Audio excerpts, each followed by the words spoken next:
ओम सर्वधर्मस्थापकस्त्वं सर्वधर्मस्वरूपकः आचार्यणां महाचार्यो रामकृष्णाय ते नमः। यथाग्नेर्दाहिका शक्ति रामकृष्णस्थिता हेया सर्वविद्यास्वरूपां तां शारदां प्रणमाम्यहम्।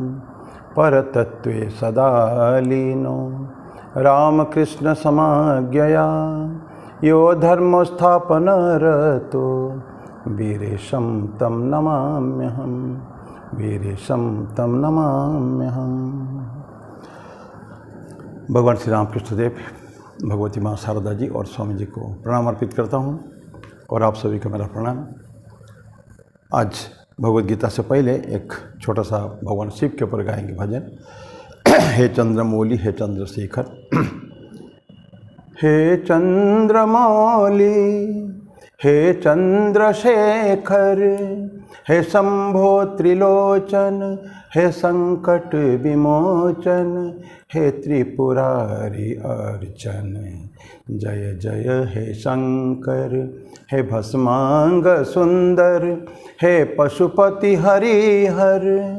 हे चंद्रमौली हे चंद्रशेखर, तेरे गले में है सर्पों की माला, तांडव प्रलय भाल डमरू निराला। बांधा है गंगा को सिर पर धरा है, हिमगिरी की कन्या ने तुझको बरा है।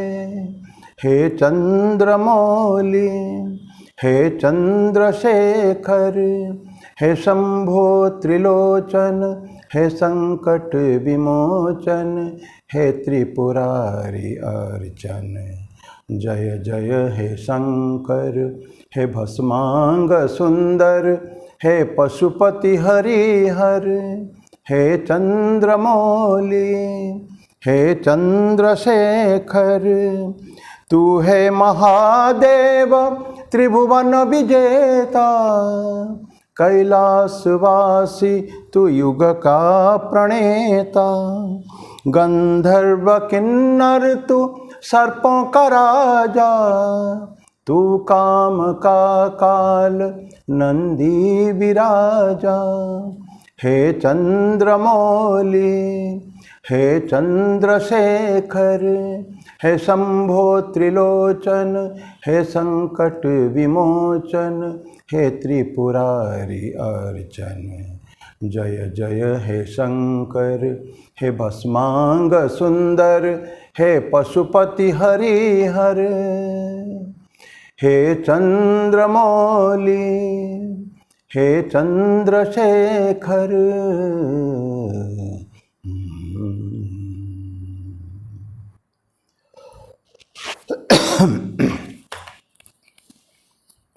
पिछले बार हम लोग भगवद गीता के पंचदश अध्याय पुरुषोत्तम योग में 9वां श्लोक तक पढ़े थे।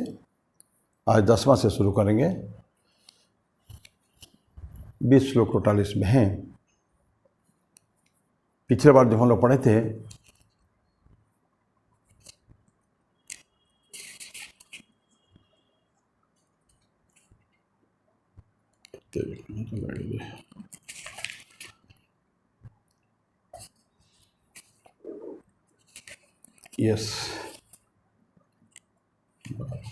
श्रुत्रम चक्षुस्पर्शनम च रसनम घ्राणमेव च अधिष्ठाय मनश्चायम विषयानुपसेवते, ये पढ़ा था। ये सारे खाली 2 मिनट में रिकैप कर लें। रिकैपिचुलेशन, थोड़ा पुनरावृत्ति। श्रोत्रम चक्षुस्पर्शनम रसनम घ्राण, ये जो शब्द स्पर्श रूप रस गंध, ये जो हमारे पंच इंद्रियाँ, ये हमेशा एक्टिव है। और अधिष्ठाय मनश्चाय, और मन भी है। ये पांचों के ऊपर उनका जो लीडर जो है वो मन है। हमने पढ़ा था ये क्या करता है, हम लोग क्या करते हैं, जो आत्मा इन्हीं के सहायता से क्या करता है, विषयानुपसेवते, सारा विषय का भोग करता है। जब तक इंद्रियों को कंट्रोल नहीं करेंगे हम लोग तो उसके इंद्रियां एक्टिव रहेंगे ही रहेंगे। और मन ये सारे जो इन्फॉर्मेशंस आते हैं उसको प्रोसेस करता है मन। तो मन अगर कंट्रोल में भी रहे तो ये पांचों इंद्रियां कंट्रोल में रहेंगे, ये पांचों इंद्रियों को कंट्रोल में रखेंगे मन भी। तो सम दम, सम is control of mind, them is control of the senses. तो ये दोनों पांचों जो 6 जो इंद्रियां हैं उसको हम रख सकते हैं कंट्रोल में, फुल कंट्रोल में। और अगर कंट्रोल में नहीं रहा तो then will go on enjoying and enjoying, there is no end to enjoyment. उपभोग का कोई सीमा नहीं होती है ना। तो हमको प्रत्येक इंद्रियों को धीरे धीरे स्लोली कंट्रोल में आना पड़ेगा। वो तो दौड़ रहे हैं, उनका दौड़ना उनका काम है। ये तो भगवान यमराज जो बोलते हैं ना उसमें कठोपनिषद में कि विषय का जो रास्ता है, विषय वस्तु उनके फील्ड है। जैसे आँखें का सारे जो दृश्यमान जगत जो है सबको आँखें देखेगा। वो अच्छे भी हो सकते हैं, बुरे भी हो सकते हैं। सुनना अच्छा भी सुन सकते हैं, बुरा भी सुन सकते हैं। ईयर इज़ ओपन, हमारा श्रोत्र जो ये है सुनने का जो ये इंस्ट्रूमेंट वो तो हमेशा खुला ही है। तो हमको अपने डिसाइड करने का है, निर्णय करने का है क्या हम सुनेंगे, अच्छा सुनेंगे कि बुरा सुनेंगे। तो इस तरह का प्रत्येक इंद्रियों के साथ है। तो ये हमने पिछली बार पढ़ा था, विषयों का भोग करता है। अब 10 बार 11 ये उत्क्रामंतम स्थितम वापि भुंजानं वा गुणान्वितं विमूढ़ा नानुपश्यन्ति पश्यन्ति ज्ञानचक्षुषः यतन्तो योगिनश्चैनं पश्यन्त्यात्मन्यवस्थितं यतन्तोऽप्यकृतात्मानो नैनं पश्यन्त्यचेतसः। तो बोलते हैं कि ये जो जीवात्मा, ध्यान रखिए हम जीवात्मा की बात करते हैं, परमात्मा जीवात्मा में कोई फर्क नहीं है। द सेम ओनली थिंग, जीवात्मा जो है बाहर आ चुका है, एक स्प्लिंटर, एक छोटा सा अंश जो है, ममैवांश जीव के भगवान कृष्ण गीता में कहते हैं, इसमें ही है। तो एक छोटा सा इन्फिनिटेसिमली स्मॉल फ्रैक्शन, अत्यंत सूक्ष्म अंश बाहर आके अपने आप को ओढ़ लिया उसने, किससे? संस्कारों से। और वही चलता रहता है, it goes on for years, thousand million, nobody nose. जब तक संस्कार का एक छोटा सा कण भी है, जब तक मन में सभी क्लियर होने के बाद भी कभी अगर मन में छोटी सी भी हो गया, एक कुछ मिठाई एक पीस खाऊंगा या कुछ छोटा सा काम करूंगा स्मॉल, उसके लिए भी हमको आना पड़ेगा। So it will has to be 100% clear of all the संस्कारस, वासनास, कामना वासना संस्कार जब तक मन में हैं तब तक हमारा पुनर्जन्म या ट्रांसमाइग्रेशन ऑफ द सोल, जिसको कहते हैं पुनरपि जननम पुनरपि मरणम, ये चलता रहेगा। We cannot stop it. तो यहाँ बोलते हैं उत्क्रामंतम स्थितम वापि भुंजानं वा, किस भी कंडीशन में है। उत्क्रामंतम मतलब छोड़ के जा रहा है शरीर, जीवात्मा शरीर को छोड़ के जा रहा है, उत्क्रामंतम। और स्थितम वापि एस्टेब्लिश्ड, एक जगह अभी गया नहीं छोड़ के, अभी भी जीवात्मा शरीर में है, शरीर का लिया हुआ है अधिष्ठान। स्थितम वापि भुंजानं वा गुणान्वितं, भुंजानं एंजॉइंग करते रहते हैं, भुंजानं वा गुणान्वितं, गुणों के से बंधन में है। ये जो त्रिगुणात्मक का हम जगत जानते हैं ना, सत्व रजस और तमस, त्रिगुणात्मक, उसमें गुण में बंधे हुए हैं, गुण में ऐसे सो एक्टिव इन द गुणस। तो ये अवस्था गुणान्वितम विमूढ़ा न अनुपश्यन्ति, ये सब चीज़ को क्या ठीक देखना, क्या देखना कि हमारे आत्मन को हमको देखना है। हमको आत्मा जीवात्मा जो है ये को कभी ना कभी जाके परमात्मा में उसको मिलित होना है। और आत्मा का रियल स्वरूप जो होता है वो तो थोड़ा अलग है ना, हमसे तो अलग है। स्वरूप को जो जान पाएंगे तो तब दैट इज़ आवर गोल। फिर बाद में उसके स्वरूप में जाके मिलित हो जाने का है। तो बोलते हैं कि चाहे जाने वाली स्थिति में हो, चाहे एन्जॉयमेंट की स्थिति में हो, चाहे एस्टेब्लिश एक जगह बैठा हुआ है वो हो, या गुणों से मग्न है, गुणों से जुड़ा हुआ है, तो विमूढ़ा नानुपश्यन्ति, जो मूढ़ व्यक्ति जो है वो ठीक देख नहीं पाते हैं। और फिर देखता कौन है? पश्यन्ति ज्ञान चक्षुषः, जिसका डिवाइन आई है। डिवाइन आई मीन्स ये सारे जो स्पॉट्स, जो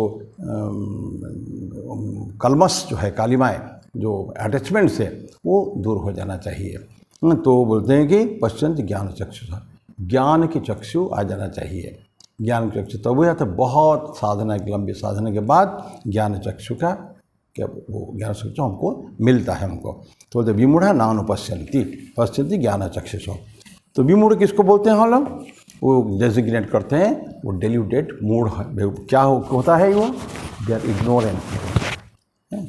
तो अज्ञान के कारण, अज्ञान के बारे में हम पहले पढ़ें। ये एक क्लेश है, पंच क्लेश जो होता है ना, अविद्या, अस्मिता, अविद्या, अज्ञान एक ही मानते हैं।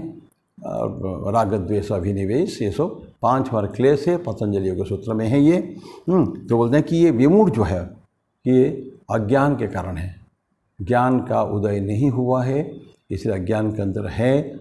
ज़्यादातर लोग, most of the people, most सबके सब जीवात्मा मीन्स ये अज्ञान में हैं अभी तक। तो क्योंकि वो उसका क्लियर नहीं हुआ है, संस्कार जो है उसका धुल नहीं गया है। धोना पड़ता है ना, जो एक छोटा सा स्पॉट, सुई भी ठाकुर कहते हैं, पर चर्चा की है हम लोगों ने। तो जब तक कि लास्ट ट्रेस ऑफ वो छोटा सा स्पॉट से उसको धुल नहीं जाएगा तब तक वो कोई फ़ायदा नहीं है, वो तब तक ऐसा सना ही रहेगा। अब पूरा धो देने पर वो सुई जो है it is attracted by the magnet. तो ये बोल रहे हैं यहाँ भगवान कृष्ण। तो ये आत्मा के बारे में उसको ज्ञान नहीं है, आत्मा के बारे में अज्ञान है। इसीलिए अब आत्मा क्या है हमारा? फोरमोस्ट फैक्टर वही तो है, हम आत्मा स्वरूप है। हम कह देने से नहीं हो गया कि मैं आत्मा हूँ, मैं आत्मा हूँ, आत्मा के स्वरूप में हूँ, लेकिन उसको मैं क्यों नहीं कर पा रहा हूँ? Then why I can not touch it? छू इसलिए नहीं सकता हूँ कि एक बंधन है। ब्राइट लाइट हम लैंटर्न के अंदर देखते हैं कि बहुत बड़ा आलो का सोर्स हमारे पास है लाइट का, लेकिन वो एक कांच लगा हुआ है। हम अगर अंदर जो लाइट का सोर्स है जिसमें से लाइट आ रहा है, ब्राइट लाइट आ रहा है, उज्ज्वल, लेकिन छू नहीं पाएंगे क्योंकि बीच में वो है। तो वो हट जाएगा तब जाके होगा। तो ये सेम ये आत्मा के बारे में, स्वरूप के बारे में हमको चिंतन नहीं है और जानते नहीं हमारा नेचर क्या है, उसके आत्मा का रियल नेचर क्या है। सच्चिदानंद स्वरूप है ये, अजन्मा है, अमर है, नित्य शुद्ध बुद्ध मुक्त चैतन्य स्वरूप आत्मा है। तो ये इस सब को छुटपन से, बचपन से हमको सिखा ही नहीं गया ना। लेकिन जो लोग सिखाते हैं, माँ बच्चों को खिलाते समय, डुलाते समय, क्या सुंदर कहानी, वो मदालसा की कहानी, ये सब आप लोग जानते होंगे। मार्कंडेय पुराण में है मदालसा की कहानी। माँ छोटा बेटा जन्म हुआ है, पालना में खिलाती है, डुलाती है, तो तुम शुद्ध बुद्ध मुक्त स्वरूप चैतन्य स्वरूप तुम हो, तुम अमर हो, तुम अजन्मा हो, तो शुद्ध हो सी बुद्ध हो सी निरंजन हो सी करके बहुत सुंदर मार्कंडेय पुराण की उसका जो लिरिक्स है उसका है। ये आत्मा के स्वरूप के बारे में छोटा बच्चा पैदा ही हुआ है उसको सिखा रही है माँ, और कंटिन्यूसली वही बातें आत्मस्वरूप के चिंतन जब बातें, बच्चा बड़ा हो रहा है, बच्चा सुन रहा है, सुनते सुनते बच्चा चला जाता है। तो उसने जान लिया मैं चैतन्य स्वरूप हूँ, अजन्मा हूँ, ये सब इंद्रियां मेरे किसी काम के नहीं है, राज्य, ये धन संपत्ति और भोग ऐश्वर्य ये हमारे किसी काम के नहीं है, ऐसा। तो ये जो, क्योंकि हमको सबको तो नहीं दिया जाता है ना, हम अभी तक भी हम लोग अज्ञान है उसके बारे में, कि जब तक कि उस स्वरूप का चिंतन बराबर नहीं, हमेशा कंटिन्यूसली करेंगे, कंटिन्यूसली नॉन स्टॉप स्वरूप का चिंतन करेंगे, धीरे धीरे धीरे धीरे वो ऑटोमेटिकली हटता जाएगा। जो अज्ञान की जो बादल है छाए हुए हैं, काला मेघ, तो वो सब धीरे धीरे हट जाएंगे। तो इसकी जो प्रोफाउंड पॉसिबिलिटीज हमारे अंदर जो अनंत संभावनाएँ हैं, आत्मा के लिए कोई चीज़ असंभव नहीं है, everything is possible, all strength,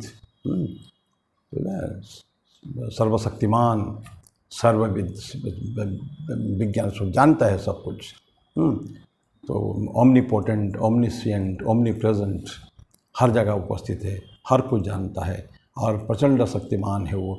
ये सब क्या है? हमारे पॉसिबिलिटीज़, पोटेंशियलिटीज़, अनंत संभावनाएं हम अंदर है। लेकिन पोटेंशियल जो है उसको उतना तो काफ़ी नहीं है, उसको काइनेटिक करना पड़ता है। एनर्जी होता है ना, फिजिक्स में पढ़े हम लोग, पोटेंशियल एनर्जी, काइनेटिक एनर्जी।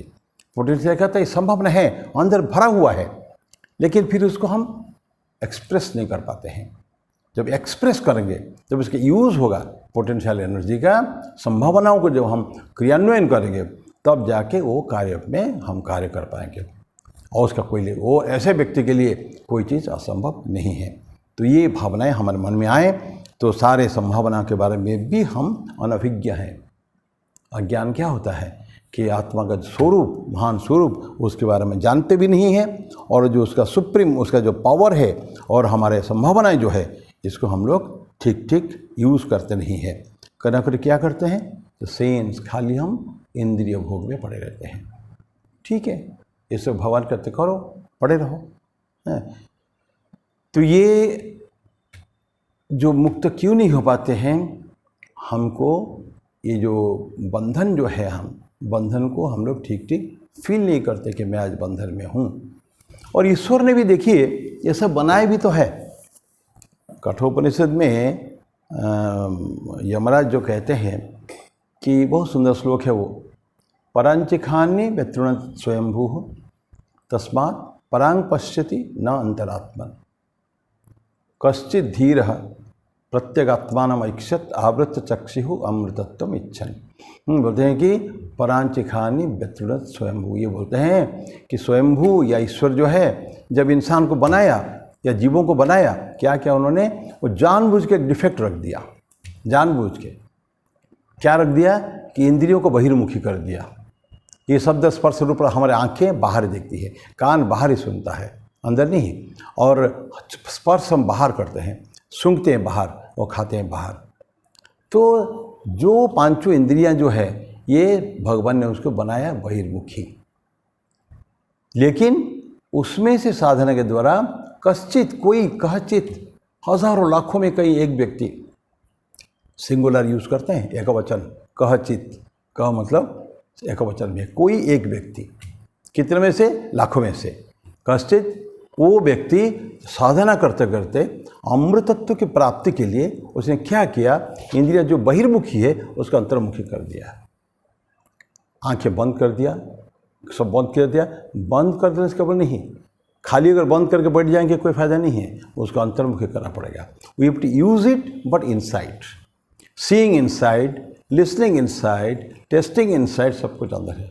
आप पूछिए अंदर है क्या खाने के लिए? कुछ नहीं, खाने के लिए कुछ नहीं, देखने के लिए कुछ भी नहीं है, लेकिन अंदर में बैठा हुआ जो ईश्वर है उसको तो हम देख सकते हैं। ध्यान में गुरुदेव बताते हैं ना हमको कि हृदय के अंदर में बैठा हुआ ईश्वर हमारे भगवान इष्टदेव भगवान श्री रामकृष्ण माँ शारदा स्वामी जी, उनको हम देखना है अंदर, दे आर इनसाइड। तो ये जो है सब कुछ मोड़ दिया अंदर को, ये सिर्फ कुछ लोग उसको जान सकते हैं, बहुत कम ये लोग जान सकते हैं, और जो जाना उसको ही गेट्स व्हाट ही डिज़ायर्स, जो उसका परम जो लक्ष्य है, परम लक्ष्य को प्राप्त कर जाता है वो।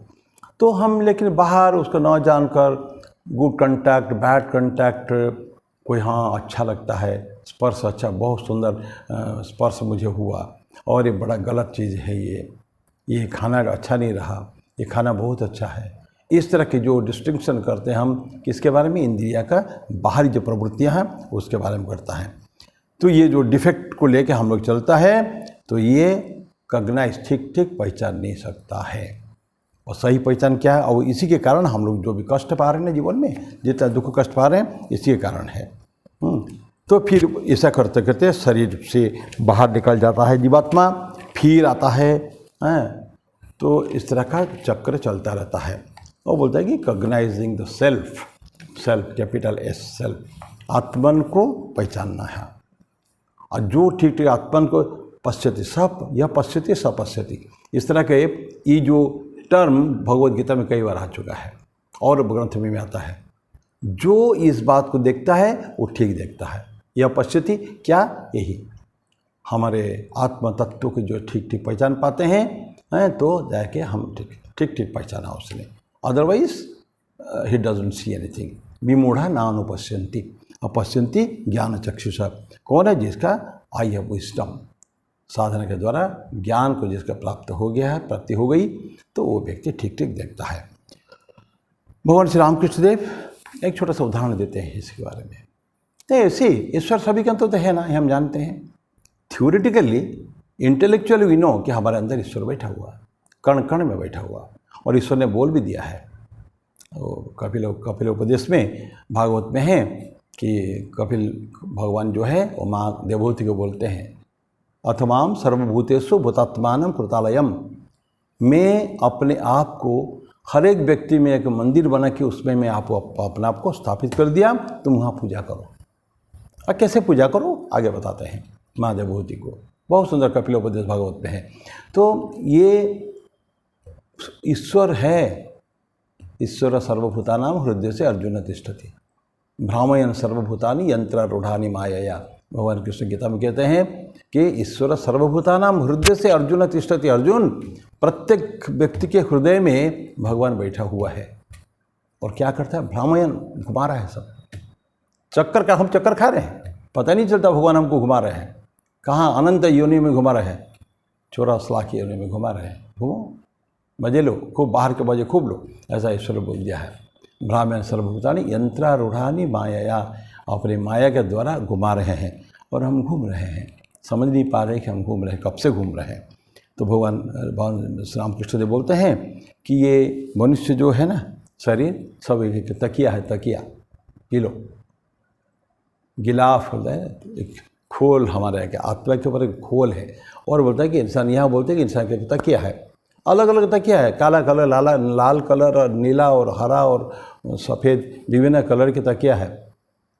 लेकिन अंदर क्या है?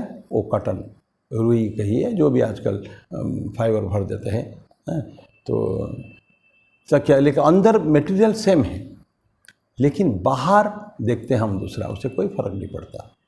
अंदर जो है दैट इज़ एवरीथिंग। बाहर क्या है? बाहर तो रंग बदलता है, कोई बहुत कुरूप है, कोई बहुत स्मार्ट हैंडसम है, लेकिन उससे इंसान का गुणों से कोई फर्क, देख क्या रहा है, दैट इज़, ये तो ईश्वर का दिया हुआ चीज़ है। किसी को क्या बनाया, किसी को बहुत ज्ञानवान बनाया, किसी को बहुत धनवान बनाया, किसी को निर्धन बनाया, ये ईश्वर की लीला है सारे, वो हमारे कर्म हम लोग लेके आते हैं। लेकिन ठाकुर बोलते हैं कि अंदर सब में एक ही चीज़ है। सिमिलरली बोलते हैं कि मनुष्य जो है, कोई ब्लैक कलर हो सकता है, कोई कैसे भी हो सकता है, हम जानते हैं ना। कोई आप लोग भी जानते होंगे, कोई व्यक्ति बहुत देखने में अच्छे नहीं है, कुरूप है, लेकिन what grand personalities they become. सुकरात एक व्यक्ति हो गए हैं, सक्रेटिस, यूनानी सभ्यता में, आज से करीब 2500 साल पहले, 2600 साल पहले। सुकरात, सक्रेटिस कहते हैं, हिंदी में इसको सुकरात कहते हैं, बहुत कुरूप थे। Abraham Lincoln, one of the greatest presidents of America, Lincoln क्या महान व्यक्ति थे, बहुत देखने में अच्छे नहीं थे, बहुत ख़राब थे। ऐसे बहुत सारे ऐसे लोग को जानते हैं, हम लोग इतिहास में पढ़े हैं, लेकिन उनका चरित्र अच्छा था, बहुत सुंदर पर्सनालिटी थी। और बहुत हम जानते हैं ऐसे बड़े बड़े डेकॉइट्स और गुंडे और क्रिमिनल्स, ये सब देखने को तो बहुत सुंदर हैंडसम, लेकिन गुण उनका खराब है। तो ठाकुर बोलते हैं, तो बाहर क्या है that is not important, what is important is what lies inside of us. वो बैलून का कहानी तो जानते हैं ना हम, बैलून शिव खेरा की किताब में है, यू कैन विन, जीत आपकी है। एक आदमी बैलून उड़ा, बच्चे बैलून खरीद रहे थे एक मेला में, तो एक छोटा सा बच्चा आता है, वो अभी तक बैलून उड़ा ही नहीं, वो देखता है हरा लाल सब इस विभिन्न कलर के बैलून उड़ रहे हैं, बहुत सुंदर, लेकिन काला बैलून क्यों उड़ा ही नहीं रहा है। उसने काला बैलून पकड़ा और पूछा उस बैलून वाला के, क्या ये बैलून भी उड़ेगा? बोले हाँ बेटा उड़ेगा, क्योंकि इसके अंदर वही चीज़ है जो हरा नीला और सफ़ेद उसके अंदर है। तो अंदर का मटेरियल वही है, चाहे बैलून काला हो नीला हो कोई भी हो, तो वही खेरा बोलते हैं हम लोग ठीक इसी तरह का ही है, we are all balloons. Thakur इसको तो क्या कहते हैं, तो अलग अलग है, लेकिन उड़ेंगे सब, ये कैपेसिटी सब में से। तो उड़ने का कैपेसिटी, फ्लाइंग, हमको बंधन में रहना नहीं, बंधन से छूटना है। और ये जो जीवात्मा मनुष्य का एक बंधन है, क्या बहुत बड़ा बंधन है, और हम लोग we are bound and not happy to be bound. Swami Ranganathananda ji बोलते हैं, हमारे मतलब और भी लोग बोले हैं कि हम लोग बंधन में पड़े हैं, सभी लोग बंधन में हैं, लेकिन बंधन हमको अच्छा लगता है ज़्यादातर लोगों को। ठीक है, क्या तकलीफ़ है, अच्छा भी जी, अच्छी तो ठीक तो जी रहा हूँ, खाना पीना बढ़िया मिल रहा है, लेकिन रहने के लिए फर्स्ट क्लास मकान तो मिला है, एसी लगा हुआ है, गाड़ी है, सब कुछ तो है हमारे पास। तो ये सो चार्म्ड रहना अपने इंद्रियों से, इंद्रिय भोग से, ये हमारा टेंडेंसी हो चुकी है। तो भगवान श्री रामकृष्ण बोलते हैं लेकिन ईश्वर क्योंकि सबके अंदर है, इसको केवल बोध करना, जानना, और कैसे, अभी मैंने पढ़ा है, बाय डिवाइन आई, अच्छी इंद्रियों के साथ बने दिव्य दृष्टि हो जाना चाहिए, तब जाके होगा। 11वां श्लोक, यतन्तो योगिनश्चैनं पश्यन्त्यात्मन्यवस्थितं यतन्तोऽप्यकृतात्मानो नैनं पश्यन्ते चेतसः यतन्तः योगिनः च एनम। एनम मतलब ईश्वर को, उस आत्मा को, यहाँ उन्हीं को, आत्मा को रेफर करते हैं। यतन्तः योगिनः, यतंत मतलब कोशिश करते हुए, एफर्ट्स, मेकिंग एफर्ट्स। तो दो टाइप के लोग होते हैं ना, योग के लेकर अगर बेस माने तो कुछ लोग योगी, कुछ नन योगी जो कोशिश नहीं करते हैं। बोले कि यतंतः कोशिश करते हुए लगे हुए हैं वो उस आत्मा तत्व को जानने के लिए, to see it, to get the divine vision, जिसको दिव्य दृष्टि की बात हम लोगों ने किया अभी, तो उसको पाने के लिए योगी लोग बैठ के कोशिश करते हैं। योगिना चैनम पश्यन्ति आत्मनि अवस्थितम, आत्मनि मेरे अंदर, पता है ना पश्यन्ति, तो विमूढ़ानानु पश्यन्ति, पश्यन्ति ज्ञान चक्षुष, अभी पढ़ा हम लोगों ने।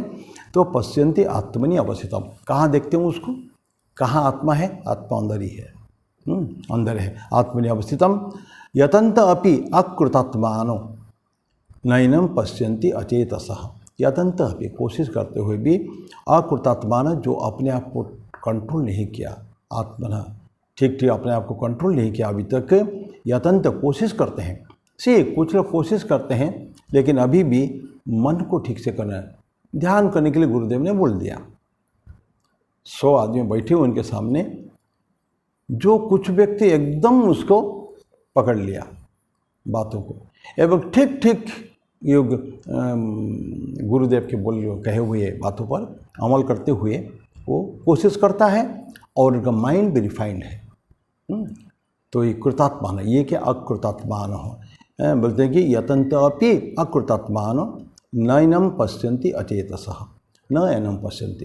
पहले बोलता है कि योगी लोग पाते हैं कोशिश करने की, आत्मनि अवस्थितम, अंदर बैठा हुआ जानते हैं, लेकिन ये अकृतात्मानो नैनम पश्यन्ति, एनम न पश्यन्ति, अचेतसः, क्यों, अज्ञान में है।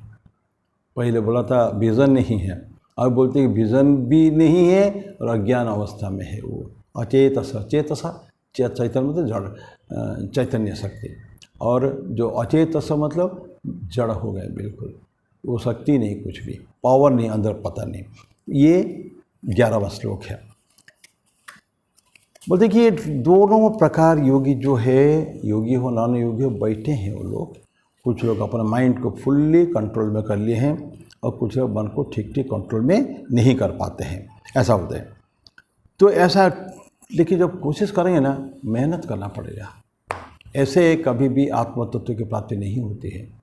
ईश्वर बहुत वो आपकी परीक्षा लेते हैं हम लोगों की। देखिए कितनी, एक छोटा उदाहरण हम लोग पहले भी पढ़े हैं, इतना बड़ा डिवोटी भगवान कृष्ण का था सुदामा, महान भगवान कृष्ण बोलते हैं मेरे 2 ही केवल मित्र है, एक अर्जुन है और एक सुदामा है। लेकिन उस सुदामा को इससे पहले कि उसका भाग्य को संवारा भगवान कृष्ण ने कितने कष्ट दिया है। वो चाहते तो सुदामा को बहुत जल्दी कष्ट से दूर कर सकते थे, नहीं किया उन्होंने। अंत तक कितना कष्ट है, भीख मांग के, ठीक भिक्षावृत्ति तो क्या कहें, कुछ मिलता ही नहीं। कभी कभी घर में कुछ भी नहीं खाने के लिए, 4 बच्चे हैं, बीवी है, फटे कपड़े भी पहनने के लिए नहीं, कपड़ा बदलने के लिए कपड़ा भी नहीं है।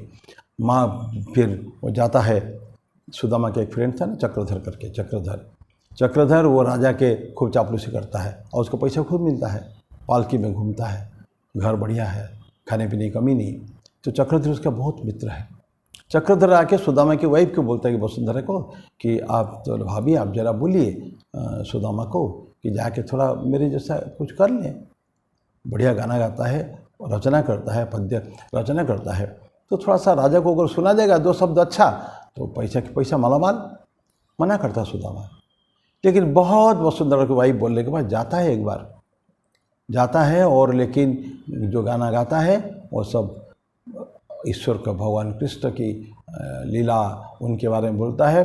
और जो राजा ये जो धन संपत्ति को हेय दृष्टि में देखता है, वो मैंने राजा को बिल्कुल अच्छा नहीं लगता, वो अपमान जैसा लगता है राजा को। तो राजा उसको धक्का मार के निकालता है ऊपर से, बिल्कुल ऊपर से सीढ़ी, लंबे सीढ़ी, लुढ़कते लुढ़कते लुढ़कते लुढ़कते एकदम रक्ताक्त हो जाता है, क्षत विक्षत हो जाता है। And that was the last. तब जाके भगवान कृष्ण उनके परीक्षा का अंत होता है। देखिए कष्ट कितना कष्ट देते हैं। कोई भी उनके भगवान के साधक आनंद में इमीडिएटली कभी प्राप्त नहीं कर पाया। चाहे आप कोई भी उदाहरण लीजिए ना, द्रौपदी को राज्यसभा में अंत तक इस भगवान कृष्ण इंतजार करते रहे।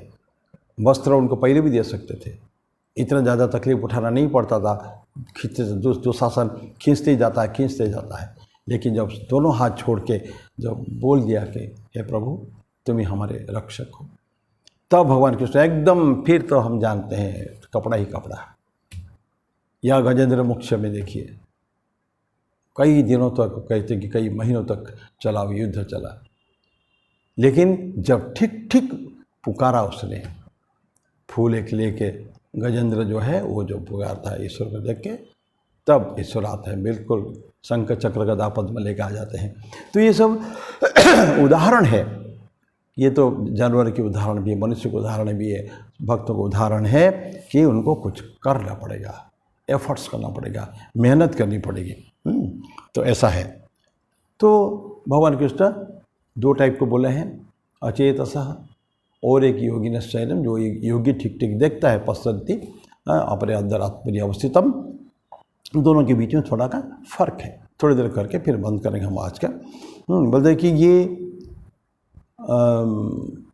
अनरिफाइंड है, अपने जो दृष्टि को अपने ठीक से रिफाइनमेंट नहीं हुआ है, जिसको कहते हैं ना प्योरिटी, पवित्रता उसमें नहीं आई है, ऐसा है। और इंटेलिजेंट भी नहीं है, अनइंटेलिजेंट, बुद्धिमान नहीं है। अभी तो वो बुद्धि भी प्राप्त नहीं हुई इसको करने के लिए, भगवान को ही करने के लिए।